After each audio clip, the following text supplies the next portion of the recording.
Alright guys, how's it going? KC3 here with some quick gaming news for you. So pretty much for an update, E3 is still going on. It's day 3 today. I plan on doing the Microsoft, Nintendo, and Sony's conference. I don't know if I'm going to get to it, but I'm pretty much planning on doing one.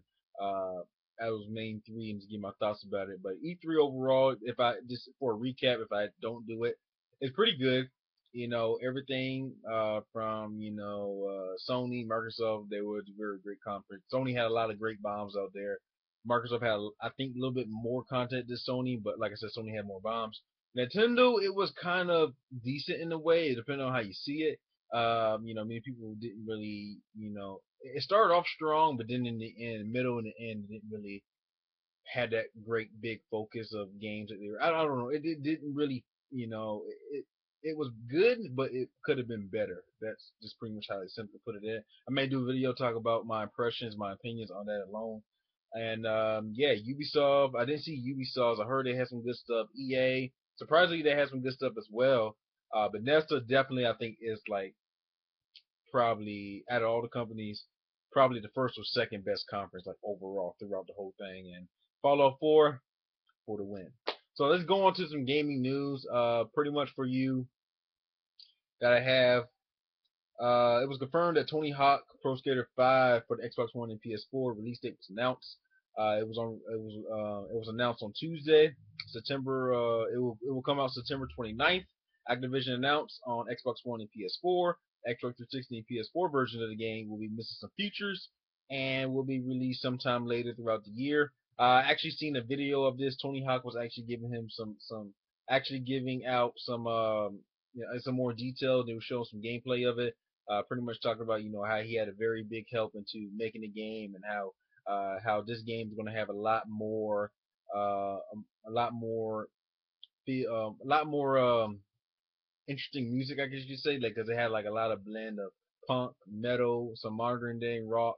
I don't know anything else they put in there, but it's going to be a mixture of a whole bunch of amazing music. So the soundtrack should be amazing because he pretty much been on there and he added some songs that he wanted to put on previous games in this game. So he said soundtrack in this game should be one of the best out there. On top of that, Sony is not making any more big Vita games. Now, pretty much this was interesting because pretty much at the Sony conference, you didn't see any PS Vita games. I pretty much seen some trailers. Pretty much the president got pretty much stated that there was actually too much stuff, too much content, too much AAA content to show, and to give Vita some time. So pretty much they put it in the trailer. And throughout the conference, there was a trailer talking about was showing some games, and pretty much some of the games you can play on there are compatible with PS4.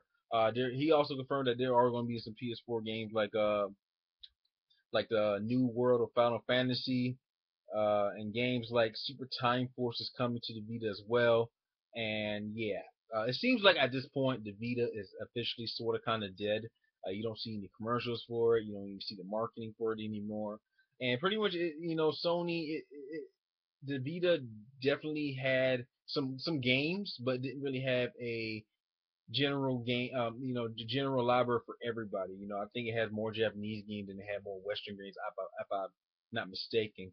And pretty much it fell flat, and it started off pretty strong, but then throughout the years it kind of fizzled out. So right now it's kind of safe to say that the Vita isn't really up to par right now, and it may be officially dead at this point. But Vita, some people I know still game on Vita, and it's good to have around when you're going to work, on a bus or something like that, so you can play compatibility, and you can do cloud save on your PS4. So there's always that as well. And lastly, um, a new Mass Effect. There won't be a Mass Effect trilogy remastered.